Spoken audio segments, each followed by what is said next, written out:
Hi friends.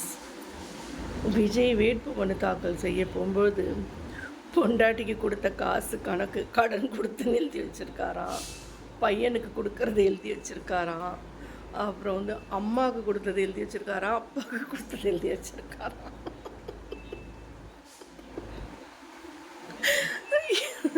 இது என்னால் சிரிப்பு அடக்க முடியல. கணக்கு எழுதி வச்சுருக்கிறாராம். அப்படி பாவி, இப்போ கட்சியில் நின்று இவ்வளோ காசு செலவு பண்ணியா என்னன்னு தெரியல.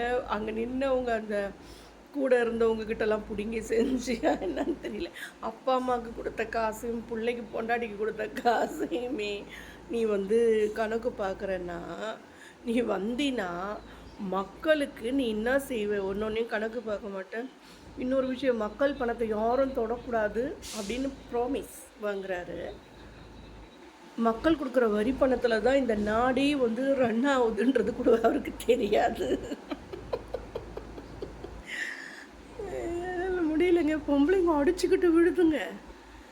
ஐயோ, ஒரே பயங்கரமாக பார்க்கலன்னு 20-25 வருஷம் கழிச்சு புருஷன் அப்படியே உழைச்சி ஓடாதஞ்சு வந்தோடனே இங்கே மானம் கௌரவத்தை காப்பாற்றி தன் கணவனுக்காக வேண்டிய வாழற நான் என்ன சொல்கிறது, ஒரு சீதை கண்ணகிக்கு நிகரான ஒரு பெண் எப்படி அந்த ரியாக்ஷன் கொடுப்பாங்க, அழுது வேதனை பண்ண, அந்த மாதிரி அழுவுதுங்க.